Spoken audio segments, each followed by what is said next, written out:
Colts quarterback Anthony Richardson should be your number one trade target this offseason. We will explain why on this episode of the Locked On Dynasty Football Podcast. You are Locked On Dynasty Football, part of the Locked On Podcast Network. Here are your hosts, Marcus Mosher and Kate Madjuk. Welcome back to the Locked On Dynasty Football Podcast, part of the Locked On Podcast Network, your team every day. We'd like to thank you for making us your first listen of the day. Today's episode is brought to you by FanDuel. Make every moment more. Right now, new customers can get $150 in bonus bets with any winning $5 bet.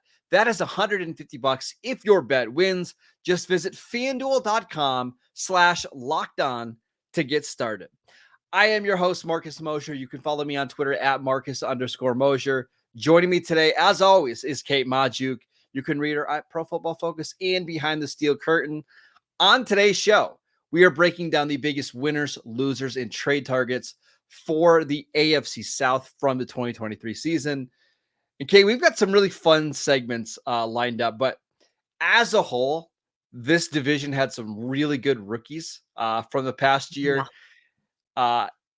And it's tough to even know where do you start with this group, because you had C.J. Stroud, who absolutely dominated. You had Tank Dell, who was one of the most surprising rookies. And then you got my guy, Anthony Richardson. So where do you want to start? Let's start with the Houston Texans, who had Let's do it. two guys on that list. Mr. Offensive Rookie of the Year, C.J. Stroud, absolutely dominated this year. Over 4,000 yards passing, was an efficient passer, 8.2 yards per pass attempt. What really impressed me, though, Marcus, was his fantasy production, 18.7 fantasy points per game. And I think what was most surprising about CJ Stroud, especially as a rookie, was the fact that he was actually pretty productive as a runner. Like, I kind of had him penciled in for a statue in the pocket type of role, which not necessarily a bad thing if you're going to be as efficient a passer as CJ Stroud was. But in year one, in a very limited rushing role, 167 rushing yards, 3 touchdowns. That just kind of, it's a little extra sauce on the cake for me. And his dynasty value just absolutely skyrocketed this year. I mean, you look at the value, and I think, his value was kind of suppressed because of that notion that he is this pure pocket passer. But my goodness, month by month, he climbed the dynasty ranks, and now he finds himself in the top 5 of dynasty startup ADP. Yeah, he's jumped Lamar Jackson. He's jumped Joe Burrow. Not surprising at all. A couple of just little things that I wanted to throw in there. This is why I'm so supremely confident in CJ Stroud. It's not just his play style, but there was every excuse for him in the book this year to fail, right? Rookie head coach, new offensive coordinator. Kate, there was a game against your Steelers where, I don't know if you remember, but they were without, at one point in that game, all 5 starting offensive linemen were out in that game. Yep. And he absolutely shredded them, right? Tank Dell, who was having this breakout year, goes down middle of the season, which we're going to talk about Tank Dell. And it didn't really matter. Like, he found other ways to be successful. He had a concussion late in the year, bounced back from that, had some really good games at the end of the year. I'm just so confident that CJ Stroud is going to be able to continue to put up these type of numbers, because I think the supporting cast is going to get better. And Kate, you and I have been talking about this all offseason. The Texans have a lot of money to spend, but they don't really have a lot of positions of need. So I think they're going to go out and get 2 or 3 star quality players that really help transform this offense. Love everything about CJ Stroud. He is by far the biggest winner when it comes to this division. For sure. And I mean, you mentioned Tank Dell, obviously a huge part of his success. He literally just snapped the mold when it comes to wide receiver production. I mean, Tank Dell wasn't even on the map, Marcus. He's 5'8", 165 pounds, 6th percentile or lower in height, weight, and hand size, and yet still ranked top 12 in fantasy points per route run, fantasy points per target, ranked 6th in contested catch rate. Marcus, he took 70.1% of his snaps out wide this year, which is insane. Like, you look at a small guy like that and you immediately want to put him in the slot, but no, he's got enough burst off the line that, like, He can beat guys out of press. Like, he excels in these short yardage situations, which also led to that touchdown production. Caught 7 of CJ Stroud's touchdowns this year, and he missed time with a leg injury. And I mean, again, just kind of breaking the previously conceived mold, because I think most people had him as a write-off because of his size, and he was one of the most productive and just really steady, consistent producers for fantasy, but also had a lot of upside. I mean, you don't need me to go on about Tank Dell. Maybe my favorite player in the league, also friend of Tank the Dell show. fan club right here. Yeah. Friend of the show, Tank Dell. Big fan of Kate. I love both those guys, but that's not the player that I'm trading. Well, they are. I'm trading for them, but he's not the guy that I'm absolutely going out to acquire this offseason. To me, it's Anthony Richardson. And I understand the risk. Anthony Richardson had one game this year where he completed more than 11 passes. One. He started and finished 3 games, actually 2 games during the season. He started and finished 2 games, and yet I'm all in. Like, I from the little bits that we saw of him, I thought it was fantastic. You look at like the rushing production alone, Kate, 40 yards, 35 yards, 56 yards, and then the final game, which he got hurt in, 5 yards, didn't come back. He scored 4 rushing touchdowns in those first 3 games. The rushing production is going to give you such a high floor. But one of the reasons why I really like Anthony Richardson is I like the situation. He didn't get to play with Jonathan Taylor early in the year, as Jonathan Taylor was dealing with a back, foot, leg injury, whatever you want to call it. They had injuries all across the offensive line. But I got to believe that the Colts, now that they got Jonathan Taylor locked up, they figured out their offensive line a little bit. I think they're going to bring back Michael Pittman Jr., probably on the franchise tag. They've got 2 other young receivers in Josh Downs and Alec Pierce. I won't even be surprised if they draft a receiver in the first round this year. I think the Colts are going to do everything possible to kind of right the wrong of Andrew Luck, like give him all the weapons, all the offensive line that's needed to be a successful quarterback. And I just think Shane Steichen's a really good head coach. We saw it in year 1, how productive Gardner Minshew was in this offense. So I think Anthony Richardson has the potential to be like 12 rushing touchdowns a season, 600, 700 rushing yards, and gives you the potential with his arm to throw the ball down the field. I'm all in.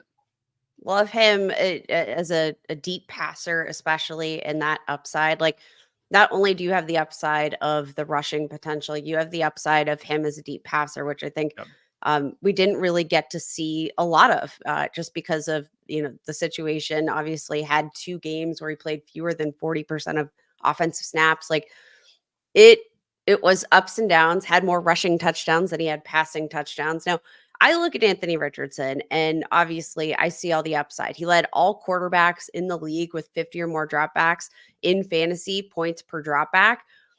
As a passer, definitely had his struggles, right? Which Also weren't ranked, unexpected. Like, he was a super raw he was a raw passer. prospect coming out of Florida. Yeah. Didn't have a ton of experience, but I'm also looking at the fact that, like, okay, we didn't get a ton of experience out of him as a rookie. The upside's undeniable, but again, you look at even the health concerns, right? Like, had a season-ending knee injury, had a back in college, had his second documented concussion this season, had a season-ending shoulder injury in his throwing shoulder. So now, obviously, we just talked a lot about all the upside here in the AFC South that we saw this year. But I want to play a little game, Marcus. I want to play a little game of keep, trade, cut, because this is a really good, really solid group of rookies here. A lot of upside when you pair between the 3. I'm guessing you're keeping Anthony Richardson based on this for the value. analysis. And Give the us value. the breakdown. Yeah, I'm keeping Anthony Richardson because of the value. He's being drafted as QB8. He's actually being drafted closer to QB9 than QB7. Justin Fields, QB9, by the way. Give me Anthony Richardson all day long. I'm trading CJ Stroud because you can get the most back in a return because he's top 5, top 4 Dynasty quarterback. Probably cutting my guy Tank Dell just because it's really hard for those smallish receivers to have like sustained wide receiver 1 value unless you're Tyreek Hill. So keeping Richardson, trading Stroud, cutting Tank Dell. I'm going to flip flop. I'm going to keep CJ Stroud. I will trade Anthony Richardson and I will cut Tank Dell, which breaks my heart into 1,000 little pieces. I know. Let's talk about another team in the AFC South that we have yet to mention, the Jacksonville Jaguars. There's quite a few players on this offense that disappointed, but which one are we really concerned about? We'll get to him next. This next segment is brought to you by BetterHelp. What's the first thing you do if you had an extra hour in your day? Would you go for a run? Would you take a nap? Would you read a book? Or would you show up for a friend? A lot of us spend our lives wishing that we had more time. The question is, time for what? If time was unlimited, how would you use it? The best way to squeeze that special thing into your schedule is to know what's important to you and make it a priority. Therapy can help you find what matters to you so you can do more of it. If you're thinking of starting therapy, give BetterHelp a try. It's done entirely online. It's designed to be convenient, flexible, and suited to your schedule. All you have to do is fill out a brief questionnaire to get matched with a licensed therapist, and you can switch therapists at any time for any reason at no additional charge. Learn to make time for what makes you happy with BetterHelp. Visit betterhelp.com/lockedon today to get 10% off your first month. That is BetterHelp, HELP.com/lockedon. Welcome back to the Locked On Dynasty Football Podcast. Locked On has launched the first ever national sports 24/7 streaming channel on YouTube, and now it's also available on Amazon Fire TV in the free Fire TV channels app. Locked On Sports Today is here for you 24/7, covering the top sports stories of the day with the local experts of Locked On, plus our national shows covering every league. Find Locked On Sports Today now available on the free Fire TV channels app. All right, Kate, who was the one player in the AFC South that disappointed you this season? Got to talk about Calvin Ridley, who didn't have a bad season, just to be clear. It was his second 1,000-yard receiving season. A lot of ups and downs, had 2 multiple touchdown games, which you absolutely love that for upside. But the tumultuous nature of Calvin Ridley, who will, in fact, be playing on a veteran contract for the first time in his age 29 season. Insane. Wild. Insane, by the way, like underrated fact. Had the second lowest passer rating on targets of his career, the second lowest contested catch rate of his career, second fewest yards per route run. This was not an efficient season for Calvin Ridley. And I think you can kind of point to the Jaguars offense in general and say, well, yeah, none of the Jaguar, like it didn't matter offense, special teams, defense.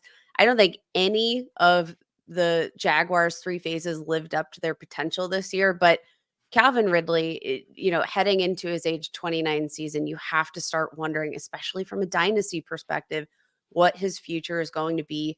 No way is Jacksonville signing him to a contract extension that would bump his draft compensation in that trade up to a second-round pick. And I can't imagine that they're going to be willing to send that second-round pick for a 29-year-old receiver who I don't think offers enough every down consistency. No, especially when you consider that this is a really good draft class when it comes to receivers. Like you can draft somebody, I think they're drafting in the upper 40s. You can draft somebody in the 40s, have them on a rookie deal. It's not unrealistic to think that player could come right in and outproduce Calvin Ridley. Ridley, you mentioned 29 years old, will turn 30 during the regular season, has a really long history of foot injuries. I don't get this one, Kate. I'm going to give you right now in Dynasty League football. He's being drafted as wide receiver 31, 59th overall. I think that's bonkers, man. Like Christian Kirk is going 5 spots after him, and in total draft spots is going like 10 spots after him. I don't get that at all because I think there's a very good chance Christian Kirk has to take like a 1-year deal in free agency, and maybe he's going to bounce around to some teams, but like I don't envision him ever being a wide receiver 2 in your fantasy lineups ever again. And at going into his age 30 season, I'm just not interested in having him on my roster. And here's the thing. So for as much upside as he offered you, like when you actually look at the breakdown of how he finished as a wide receiver 1, percentage of times he finished as a wide receiver 2 or better. Like he finished as a wide receiver 40 or worse in the same number of games that he finished as a top 36 wide receiver. So like the takeaway there, he hurt you as often as he helped you. Yes. And I don't think that upside finishes a top 12 wide receiver, less than 30% of games this season, even top 24 wide receiver, 35.3% of games this season. Like, I don't think the upside, for every 100-yard, 2-touchdown game you get out of Calvin Ridley, you're probably going to get a few 40-yard, 50-yard outings, no touchdowns that hurt you more often. And Marcus, I can't stomach the age, but like look at the trade market. It is all over the place. Like I do think you just need to kind of take what you can get with Calvin Ridley. Some recent trades. Stephon Diggs for Calvin Ridley, Jake Ferguson, and Dak Prescott. I believe this is a 1 quarterback league. I'll take the Dak side. I will too. But like interesting. Calvin Seems Ridley like he's a for throw-in in Alvin that Kamara. If I'm in a win now position, I'll probably take Alvin Kamara there. Like I think, I got a question for you, Kate. Yeah. Did he look the same physically to you this season? No. Less dominant and less physical. And not as crucial a point in the red zone, which I do think if he is going to return to fantasy dominance in particular, like he's got to be the more physical version of himself where he can make those contested catches. Which he's never been great at, but because he's a little bit slender of a receiver. So I've always thought of Calvin Ridley as like a really smooth route runner who gets in and out of his breaks and just makes everything. He plays faster than he actually is.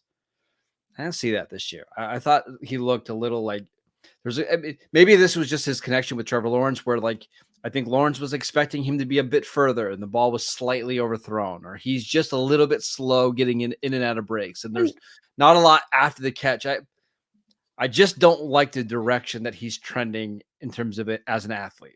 Well, that's the thing. You can improve on those things. Like when you're working with a new quarterback for the first time, and let's also keep in mind that this is the first time he's played football in a long time. We haven't seen him play football since the 2021 season. So he has been, since the last time we saw him, he had a season-ending injury.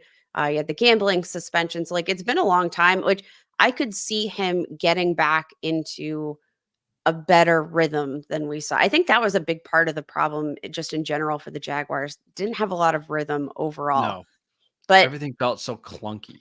Everything felt more difficult. And I do think that that's something you can improve on in terms of rapport with your quarterback first year in a new offense, all that. But like if he returns to peak form, like that, you have to look at 2020 and say like, that's the best it's probably going to get for Calvin Ridley. And what are the chances of you getting that as he turns 30 years old? Like the odds are stacked against him. Yeah. Now let's see. I mean, there's a chance that he could land somewhere else in free agency this year that would maybe boost his value. I mean, frankly, I could also see him going to like Houston. I actually think Houston would be a good spot for him, right? Like be the Z receiver with Nico Collins and Tank Dell playing in the slot. Like I actually think that makes a lot of sense. But he's just not somebody that I'm actively going out and buying right now. And I think his dynasty value, despite being reinstated and despite playing as many games as he did, I think he actually lost value. But Kate, I want to focus more. We're going to be positive. Again, I want to talk about the players that we are trading for in this division. I already mentioned Anthony Richardson, but I want to know who you are trading for in the AFC South this offseason. We'll get to him next. This episode is brought to you by FanDuel. Get buckets with your first bet on FanDuel, America's #1 sportsbook. because right now, new customers can get $150 in bonus bets with any winning $5 bet. That is $150 if your bet wins. Bet on all of your favorite NBA players and teams with quick bets, live same game parlays, exclusive props, and so much more. I love betting on the futures market. I love looking at the playoff odds, who's going to be in the play-in game, who's going to win the NBA championship. Those are just some of the things I like. But go check out the live same game parlays. They are so much fun, especially now that football season is done. Like, what else are you going to do? Go watch some NBA basketball and visit FanDuel.com/lockedon to shoot your shot. FanDuel, the official sportsbook partner of the NBA. Welcome back to the Locked On Dynasty Football Podcast. Every dayers. On tomorrow's show, we've got the great Matt Williamson joining on for our Wednesday mailbag episode. So make sure that you send your questions into us at Marcus_Mosher, at Kate Majuk, at Williamson NFL. Kate, let's wrap up here by talking about the trade targets in the AFC South. Who are you looking to go out and get? It's got to be Mr. Tajay Spears, running back for the Tennessee Titans, who could have a big time opportunity here with the likely departure. I mean, it's all but a given of Derrick Henry, who has obviously dominated touches there in Tennessee for a very long time, and he looked good doing it. But you know who else looked good doing it? Even relegated in a backup role here last season, it was Tajay Spears. I mean, coming out was just kind of a beast, Marcus, like 4.5 yards per carry. That was solid. Ended up finishing the season with 838 scrimmage yards as a backup, 70 targets, caught 52 of those for 385 receiving yards. But what I really like about Tajay Spears was the efficiency. 3.1 yards after contact per attempt. That was tied for 11th among running backs. 26% missed forced tackle rate. That ranked 4th among running backs. Like, Tajay Spears had more missed forced tackles than Alvin Kamara, 2 fewer than Josh Jacobs, who, had plenty more opportunities as a rusher. He ranked in the 75th percentile or better in PFF rushing grade, missed forced tackle rate, yards after contact per attempt, zone rushing grade, receiving grade, missed forced tackle rate on receptions, yards per route run, breakaway run rate. Like, there was nothing that Tajay Spears didn't do this offseason. And for as many questions as there might be about his health, I don't think there's anything that we saw here in his rookie season that tells me he's not a screaming buy in Dynasty. It's also one of these really weird situations, Kate, that we get every once in a while where a team drafts a running back in the top 100, like Tajay Spears was, knowing that they're not going to give him a long-term deal because I don't know if you guys are familiar, but Tajay Spears has this knee issue. I think one of his knees doesn't have an ACL. And that was kind of the knock on him coming out of school was, hey, he's probably a one contract and done type of player. If you're the Titans, there's no reason to there's no reason not to use him up. And I know that sounds really bad. And I hope Tajay gets as much money as possible and he gets a massive deal and he proves everybody wrong.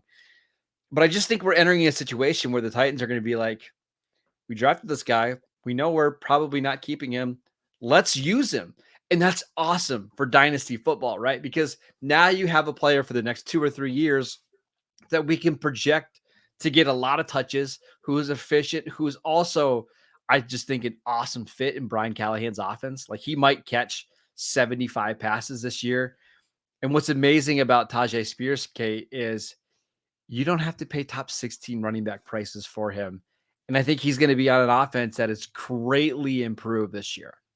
Yeah, for sure. Brian Callahan, as the offensive coordinator with the Cincinnati Bengals, 5 seasons, he gave Joe Mixon 70.3% of the team rush attempts at running back in that span.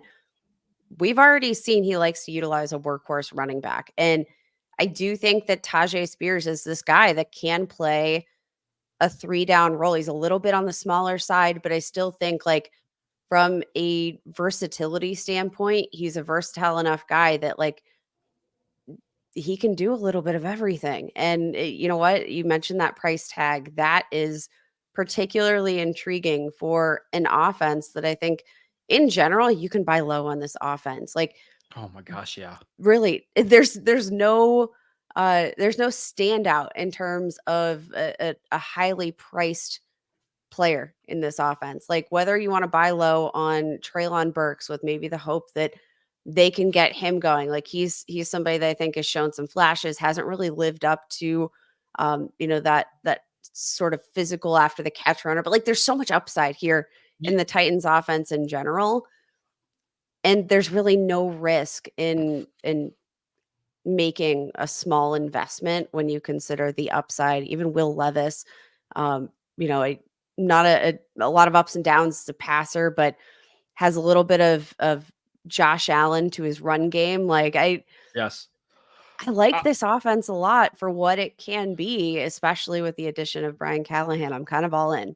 One of the secrets in fantasy football and dynasty football is to find an offense that you think is undervalued, that's going to overachieve based on the rankings. And right now on Dynasty League football, there are 2 Tennessee Titans being drafted in the top 125 players. That is Tajay Spears at 70th overall and DeAndre Hopkins at 98th overall. 98th overall, wide receiver 47. Like you can basically get everybody else, whether it's Treylon Burks, wide receiver 56, whether it's Chikakonkwo, tight end 20, Will Levis, QB 22. We're not saying that the Titans are going to be a top 10 offense. We're not even saying they're going to be a top 15 offense. But I think everybody is just so down on what this offense was because of last year, right? That there's going to be 2 players that hit from this offense. We think it's going to be Tajay Spears. We can debate about who else it's going to be. But the Titans offense is one where I could see them rising up from the 30th best offense in the league to the 18th best. And that's quite a bit of difference when it comes to valuing these players. For sure. When the scoring potential goes up for these rosters, when the trips to the red zone ramp up, like that is conducive to scoring fantasy Yes. points. And I do think that, again, that's a very underrated strategy. Think of your dynasty teams like that stock market and buy low. And Yes.